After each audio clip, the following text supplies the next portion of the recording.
Andiyan ka na ba? Wow, ganda Oh, naman. grabe. Grabe na. Nahiya naman ako dun sa isa sa pinakamagaling. Thank you so much, Sis Cherry Lou, sa magandang introduction. Ayan, perfect Thursday morning po sa ating lahat dito sa Zoom. At mamaya po sa mga maghahabol na mag-re-replay po sa ating FB Live, magandang umaga po sa inyong lahat. Ayan, so ako po si Coach Gina Gosse, taga Fairview, Quezon City po ako. And 2018 po, nag-start akong gumamit ng products. So, ganyan po. Ako ka-healthy before. Ayan. So, 189 pounds siya. Marami po talagang hindi gusto sa katawan. Ayan. Na-share po ang Herbalife sa akin ng isang co-parent ko po sa school ng anak ko. Kinder pa lang siya noon. Ayan. So, ayan. So, nung inano na po niya yung healthy breakfast, medyo skeptical pa po ako ng time na yun. So, anyway, I'm 51 years old. Mag-52 na po this coming June. Ayan, so hindi ko ma-imagine kung wala po yung Herbalife, baka mas worst pa po dyan yung itsura ko, tsaka yung weight ko, lahat po. So ang rest po, history, but gusto ko lang i-share sa inyo na ang products ng Herbalife, lahat po yan, napaka-effective, napakasarap, wala ka pong maipintis, ewan ko po, basta sa akin po, nung trinay ko yung mga products, masarap po siya, and of course, kapag merong mga products, may favorite ka talaga doon. So, more on heart health ako dahil doon po yung pinaka-concern ko before. Ayan. So, kaya paborito ko po yung Herbalife line. Ayan. Nightworks, hindi ako pwedeng mawala ng NRG. Ayun. Mega Garlic. Yan yung mga favorite ko. Yun po yung nagpabangon sa akin kasi lagi lang po ako nakahiga. Kahit before po, lagi lang po ako inaalala yan papuntang CR. So, hindi po talaga maganda.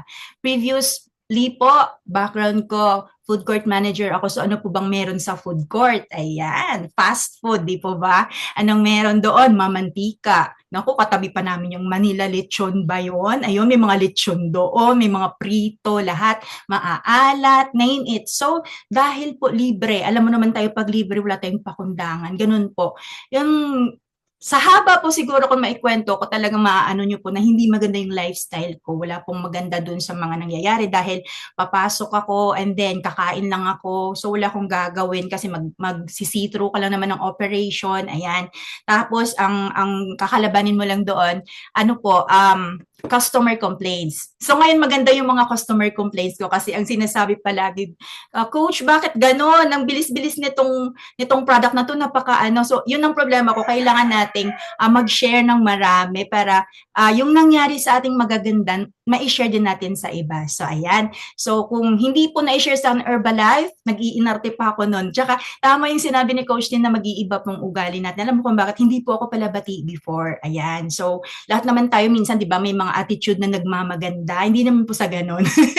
Ayan. Hindi po ako palabati. Parang sa isip ko lang, wala akong piniperwisyo. So okay lang ako. Hindi pala ganon. Kasi no man is an island, kailangan nating mag-socialize, kailangan nating mag-share. Ayun ang nangyari nga, sabi ni Coach Cherry Lou, dumami ang kapatid and kaibigan dahil hindi ka po makakapag-share ng products kung isnabera ka. Kaya lahat dito, ngiti doon, ganun po yung gagawin. So nag-iiba ka po talaga pag sa Herbalife, hindi lang physical. Lahat po ng aspects ng life mo, pati spiritual, kasi talagang mapapansin mo, no, parang hindi pala ako ganun kabaitan dati, napapansin mo, kaya kailangan mong makisama sa mga tao. Ayun! Kaya that's why I really love Herbalife dahil nabago po lahat ng aspects ng life namin. Thank you, Herbalife. Ayan.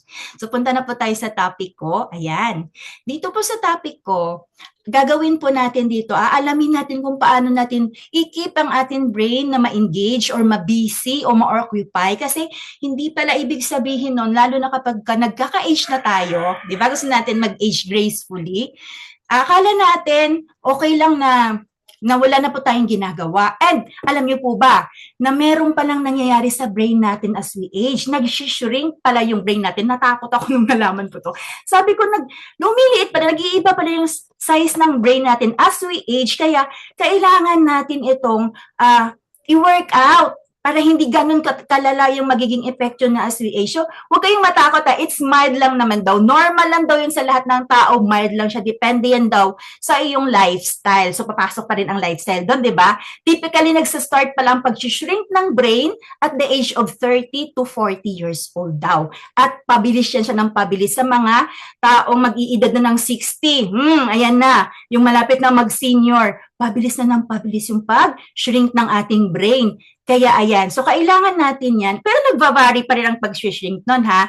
Kailangan nun ayusin mo yung kinakain mo, lagi kang mag-exercise, at of course po, ang ating pong mood, yun ang isa po sa mga malaking factors po na kailangan nating ayusin. So, sabi nga 'di ba ni Miss Cecil Garcia na kapag hindi natin, if you don't use it, you will lose it. Kaya ang gagawin natin sa ating brain, i-busy natin sila, gagawa natin sila ng mga activities na ma-engage sila para maging maayos ang ating brain health. Ayan. So, ang ating for exercises to try at home, ayan, hindi ko pala na, makikita natin sa iamherbalifenutrition.com. Okay, so ang ating brain ay may 4 na core areas ang ating brain health. Ayan, nakikita niyo po sa screen, nandyan po yung for attention, yan, for focus and concentration yan. Ayan, nakikita nyo kung saan area siya na nalolocate. Ang for memory, ayan, sa pagtanda at pagbalik alaala po, ayan, so mas maganda siguro mag-retain tayo ng mga good memories na, kasi pag hindi maganda yung memories, di ba, naapektado din ang ating emotions. Ayan, so next is cognition or pag-iisip at pagsusuri. Ayan. So, kailangan medyo critic tayo, magaling tayo maging critic dyan. And the last one is yung mood or yung ating damdamin, yung emotions natin ay kasali po dyan. Okay, next slide po. Okay, napakaswerte po natin dahil as time goes by, nagkakaroon ng advancement sa brain imaging. Ayan. Unang-una po, gusto ko lang to para malaman nyo kasi ito pong mga ito ay napaka-importante. Kapag nagka-problema po ang ating brain, ayan, malalaman nyo po kung alin po dyan ang angkop na gagawin ninyong mga scans. Ayan. So, ang pinaka-common dyan yung X-ray. Gumagamit ito ng radiation to image skull bones. Ayan. Ito po useful po ito sa may mga fractures kapag na-aksidente, mga foreign object, or mga brain tumors, makikita po dyan. But, dahil hindi na po ito masyadong popular, dahil may mga lumalabas ng ibang scans na mas malapit na mas maganda po kaysa sa X-ray po. Ang sunod po dyan ay ang CT scan. Ayan, ang CT scan naman po uses a form of tomography naman, sabi dito. So, it uses computers naman. So, computerized na tomography ang ginagamit dito. Detailed cross-sectional images naman ang ginagawa nito. This is great for detecting hemorrhages and tumors din. Ayan, so ang CT scan stand for computerized tomography scan. Ayan. Ang next po ay ang MRI. Ayan, napaka-high resolution naman ng images po ng mga soft tissues and brain structures natin ang kanyang pinipicturan or kanyang pinoform sa image dyan. Ang MRI stands for Magnetic Resonance Imaging naman po. Ayan, painless po sila na medical test that uses a strong magnetic field naman ang inaano. So, medyo ingat kasi malakas pala yung yung magnetic field na ginagamit. The next is MRA. Pagkatapos ng MRI, MRA naman po. It focuses on blood vessels naman, helping detect aneurysms. Ayan, di ba? Naririnig nyo po, may mga napuputokan ng ugat sa brain. Yun po yung aneurysms and vascular abnormalities. Ang MRA naman po, ibig sabihin yan, magnetic resonance angiography naman ang ibig sabihin yan. Ito naman, klase siya ng MRI, pero it's a focused MRI naman po because it uses not only magnetic field, ayan, hindi lang magnetic field, but also radio waves. So, mas detalyado itong MRA compare sa MRI. And last but not the least ay yung PET scan or PET scan. Hindi ito para sa pets, ha? Ang PET stands for Positron Emission Tomography naman po ito.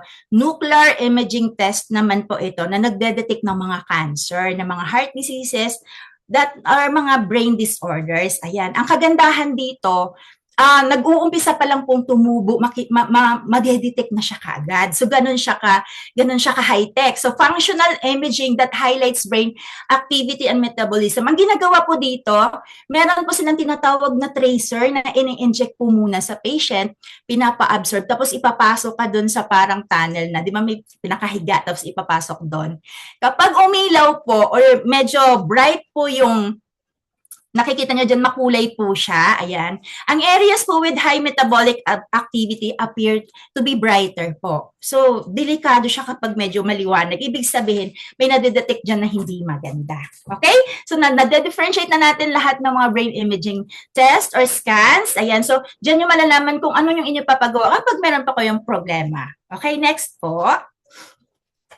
Ayan, so neurobic exercise muna. Bakit importante ito sa ating brain? Kaya siya tinawag na neurobic, it comes from the word neuron. So, di ba, brains are made up of neurons. Ayan, ang neurons po ay ang mga nerve cells po. Nerve cells sa ating brain na nagre-receive tsaka nagsisend ng messages sa brain galing sa body tapos pabalik ulit sa body. Sila yung nagkakamad na lahat ng mga images doon na nakikita mo, nararamdaman mo, pumupunta doon sa neurons. Kaya siya tinawag na neurobic, neuron plus aerobics. Ayan. So, it is a type of mental workout. So, tandaan niyo po ha, hindi lang po yung katawan physically natin ang workout, but of course, yung ating mental din or yung ating brain. It is described by neurobiologist Lawrence Katz. Ayan.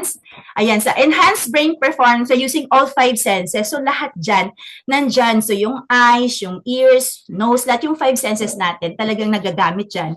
Kasi, ang kagandahan dito, it creates new neural pathways. Ano ba yung neural pathways? Nakikita nyo po dyan sa screen. Para po siyang highways. So, parang ang explanation ng neural pathways, it is a highway of information. So, ang daming information sa utak natin, tumatawid dyan sa neural pathways na yan. And nag-e-enhance siya ng cognitive functions that includes our memory, our focus, and our learning. Okay. So, next po. Ayan. Ito na yung 4 na mga exercises na kaya nating gawin.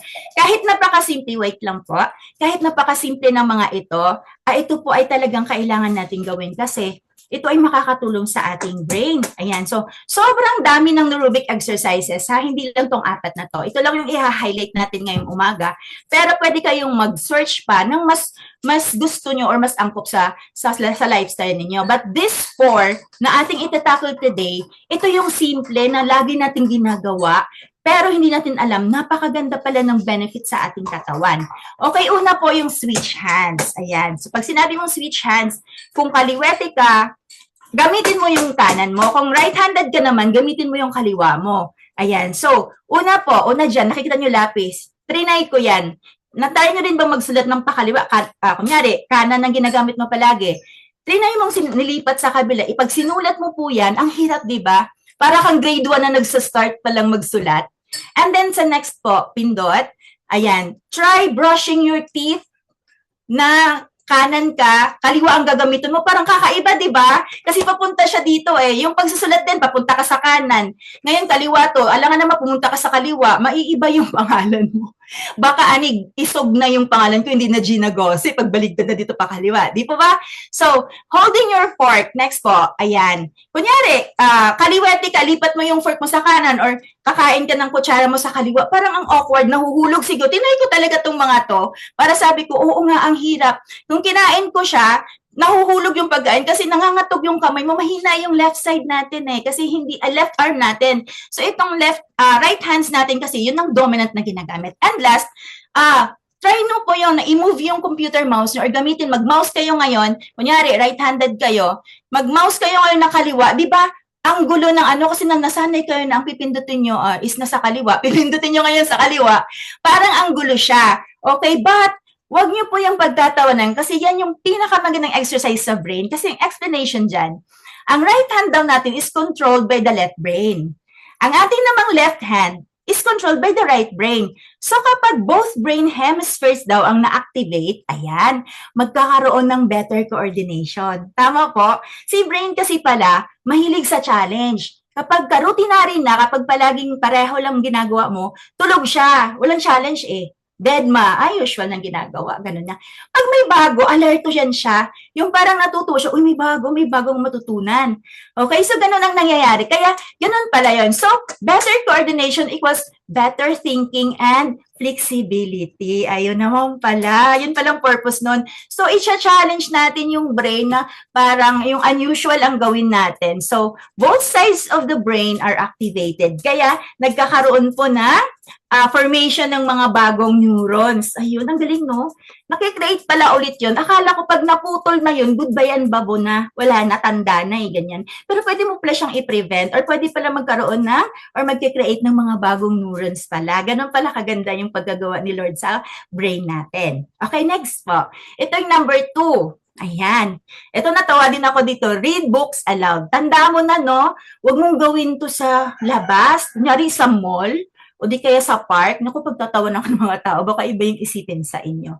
So, dyan sa next po, pag pindot, brain imaging has shown that three distinct brain regions light up when the same word is read, spoken or heard. Nakikita niyo po yan, yung scan na yan.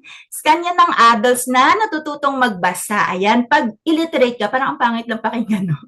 Illiterate. Okay, pag medyo slow ka or illiterate, yan pong itsura ng brain mo. Walang masyadong kulay. Ayan. So, ang red po dyan ay mga written sentences po. Pag newly literate ka, medyo natuto ka na magbasa, ayan na, medyo nag-iilaw-ilaw na yung brain mo. At pag literate ka na, ayan na, masyado na siyang makulay, mapula, may-yellow, ganyan. Ang yellow dyan stands for spoken sentences. So, maganda pala siyang inuulit-ulit.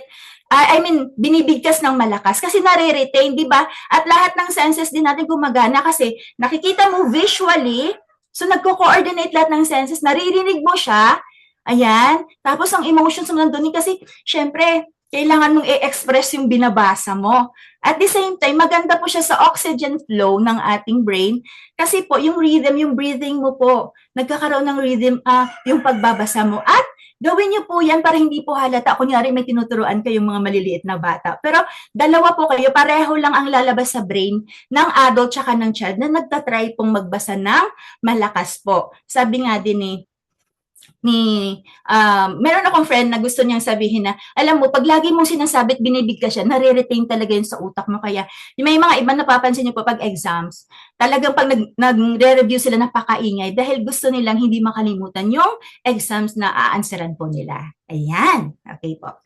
So, ito yung pangatlo. Tignan natin. Engage in learning a long-term new ability. Tataan nyo pa, long-term, tapos new. Kasi si brain, hindi masyado si brain na challenge kapag luma or lagi pong nating ginagawa. So, lagi po bago. Kailangan mag-seek ka talaga na ano bang gagawin ko. Kailangan, di ba, sabi ko nga kahit mga simpleng answering na ng crossword puzzles, ang laki na ng difference, di ba? Minsan makikisagot lang tayo sa mga TV shows. Parang alam mo yun, na-excite yung brain at the same time, magiging active po siya. So, study shows that learning something new and complex over a longer period of time is ideal for the aging mind. Ayan. Learning languages or playing musical instruments are great endeavors because there is always a step further you can take your achievement. So, di ba nagle-level up ka? Kunyari, beginners ka pa lang. Ayan, so pataas na ng pataas ang level mo, nagkakaroon talaga si brain ng anticipation na may bago na naman akong malalearn. And of course po, habang tumatagal, ayan, hindi lang po guitar ang gagawin mo o pag-aaralan mo, nagkakaroon na, gusto mo na mag-keyboard, gusto mo na mag-drums. So ang dami na, so nagkakaroon ng variety. And for a longer period of time, talagang ang brain talaga, nandun lang siya, parang sabi niya siguro, ay ito nakaka-refresh. So, kailangan refreshing talaga yung activities nyo sa brain. And tingnan nyo po yung the forgetting curve. Ayan. So, aware pa tayo dito. Naalala kung sabi ni Mother Arlene, kailangan nyo mag-take down notes kasi maya-maya makakalimutan nyo na yan. Oo nga, dahil alam nyo ba, after 20 minutes, ito study ito ni Ebbinghaus. Henry Ebbinghaus, isa siyang German sociologist or psychologist. Ayan. Narasa siya to, na-found out niya na ang forgetting, we can forget information pala at an explanation rate. Ang galing niya, no? Lahat ng percentage pala kung ilang learning ang nalolost, na-discover niya. So, after 20 minutes pala, 42% of learning kaagad ang nawawala. Imagine niyo yun. Kunyari, itong topic ko na to, pag walang may nag-take down notes dyan, tanungin mo mamaya, ang maalala nyo lang, yung speaker at ang title po ng topic. Pero ang content, hindi. Dahil after 20 minutes pala, almost one half na ng learning mo, wala na. Kasi hindi na-re-retain ka agad sa utak natin. And after 24 hours, ayan, one day pa lang, 67% na kaagad ang nawawala sa learning natin. Imaginin mo yun. Isang araw lang, pag tinanong mo, ano nga uli yun, yung sinabi ni Mother na doon sa training, ay hindi ko alam mo, wala. Kung sa cellphone mo pa at nalobat, hindi. Pero kung meron kang notes, mababalik-balikan mo pa yon. So after 31 days, 1 month, gaano na po kalaki? 79% na po. Naku, delikado na yan. 1 month na. Sige, tanungin mo kung may maalala pa. Baka pati date ng hindi niya maalala. And after 60 days or 2 months, ayan na po, almost 100%. 90% po of learning is lost. Wala na talaga yan. Pag 2 months, hindi niya na maalala. So wala na po. Kaya dapat po talaga, kailangan po, pagka ganito, meron tayong mga notes na kapag gusto nating balik-balikan, meron tayong, ay oo nga, ito yung nakopy ko. Okay? So ang explanation naman dito, it continuously challenges the brain to adapt, grow, and strengthen itself. Ayan. Nag-boost din to ng mood and motivation. Namomotivate pala tayo dahil ito pala itong mga ini-engage natin sa ating brain ng mga activities. Nakakatuwa, natutuwa siguro si brain na hala, laging may bago. Okay, so last but not the least, ito na po. Tignan po natin. Ang meditate or meditation, ayan. Kayo din po ba nag-wonder, paano yan magiging exercise? Meditation nga, nagre-relax, nakaupo, di ba, nakapikit. Paano magiging exercise? So, relaxing as exercising your mind. Why not? Di ba? Nare-relax ka na-exercise ka pa. So, think of it. Our brain is a non-stop thinking machine. Punong-puno yan ng thoughts. Thoughts na maganda, thoughts na hindi maganda. Maraming pumapasok dyan. Pag upo mo pala, nag-iisip ka na kagad kung kakainin mo. Lahat ng problema, pati problema ng kapitbahay, ng kamag-anak mo, pinoproblema mo. Punong-puno na yan lahat. Parang, di ba? Kasi non-stop thinking machine nga siya. Kasi yung kinabukasan na hindi pa dumadating, iniisip na din natin. So, ang brain natin pagod na pagod. Puno yan siya ng mga informations na kailangan nating ayusin. So, try to take time to have a quiet time. Ayan. Lalo na po quiet time with the Lord. Talagang mas-strengthen ka. Yung parang wait lang. Pause muna ako. Di ba sabi nila, pag nasobrahan ka na, yung talagang maingay na yung mundo, just take a moment to pause lang po. Pause ka lang ng ganyan, and then pikit ka lang. Kasi according to the National Institute of Health pala, meditation may increase the brain's ability to process information. So, napaprocess po ng brain ang information kapag tahimik ka, kapag kalmado ka. Okay? So, ayan, and slow, stall, or even reverse changes that take place in the brain due to normal aging. So, nagiging maayos pong takbo ng brain. Di ba nga sabi nila, before ka mag-decide sa napakatinding desisyon ng buhay mo, or kung ano man yan, didesisyonan mo yung about sa anak mo, sa properties mo, anything na kailangan ng decision making. Kung gusto nyo po ng healthy decision po, or sound decision ang magagawa nyo, mag-meditate po kayo, mag-take time po kayo manahimik, ask the Lord kung ano po yung gagawin, napakalaking tulong. Ayan. So, ang laki ng meditation. At nakita nyo po dyan, dito sa right side natin, yan po yung 2 functional brain scans ng gumawa nito na author ng The Mind's Journal. Ayan. Merong baseline. Ito yung wala ka pa pong ginagawa, hindi ka nagme-meditate. At ito yung meditating. So, ang baseline scan, 1 done and 1 done while meditating. This show metabolic activity. So, metabolic activity ang inaano. Ang red is most active. Nakikita niyo po, mas maraming red ang meditating po na scan. Ayan. Black is inactive. Ayan, medyo malaki yung puwang dyan ng black sa baseline. The one done while meditating shows a different pattern of metabolic activity. So this shows daw that meditation doesn't just affect our mind. It changes the way that the brain works. Malaking factor po talaga na maging kalmado ka. And of course, habang tahimik ka, di ba? Talagang nare-rewind mo yung mga magagandang nangyayari na nakakalma ka. So makakapag-decision ka ng maayos. Okay? So, ang explanation dyan, bakit siya maganda? Meditation like physical exercise that train muscle, para siya pa ng physical exercise. Nagsistrengthen siya, ayan. Tapos nagbabalance at nagpuputik po pala ng ating brain networks. Ganon ka-importante ang meditation. Ayan. So, kailangan natin ng self-control. Kaya before deciding, okay? Ganon ang sinabi ko kanina, kailangan natin mag-meditate. Okay. So, yun po yung 4. But before that, napakarami pong products ng Herbalife na napaka-healthy po at beneficial sa ating katawan. But gusto ko lang i-highlight tong 2 products na to. Ang Herbalife line, ito po ay ang ating long-term brain support. Ayan, sinusuportahan niya po yung structure, yung function, and even heart and eye health po natin, suportado din po ng Herbalife line dahil ito po ay may omega-3s. Ayan, fish oil po siya na may omega-3 fatty acids, may EPA and DHA po. Ito namang NRG tablet. Short term po ito kasi iinumin lang natin ito sa umaga. Hindi na tayo pwedeng energy sa gabi. Kasi ang brain natin, gusto man natin maging active, kailangan din nating pahingahin sa gabi. Ayan. So, short term siya kasi sa umaga, nagbibigay siya ng alertness and energy, plus focus dahil meron siyang natural caffeine. galing sa Nature's Row, Guarana, kaya NRJ tawag sa kanya. Okay? So as your coaches pa din, Coach, ano po ba yung maganda pagka ganito yung nararamdaman ko? Talagang sa coaches natin, napaka-knowledgeable. Doon na lang kayong magtanong. But these two products, talagang hindi kayo talaga dito mapapahiya. Talagang itong dalawang products na to, tested and proven na yan na marami na po talagang nagugustuhan lalong-lalo ng NRG. Okay? So with that, ayan. Thank you so much. And of course, I would like to say thank you for learning with me today. Ayan, thank you for listening and taking down good notes. Kanina, di ba, sabi ko sa inyo, pag hindi kayo mag-take down notes, mawawala yung learning. For 20 minutes pa lang, 42% nag-aagad. And hopefully po maaalala nyo po yung mga kanina, yung mga na-learn natin. And even just 5 to 10 minutes, gawin nyo po ito dahil napakalaki pong benefits sa ating brain. And maraming salamat po sa inyong lahat. And see you all again tomorrow. Have a blessed day ahead. And back to you, Coach Cherry. Grabe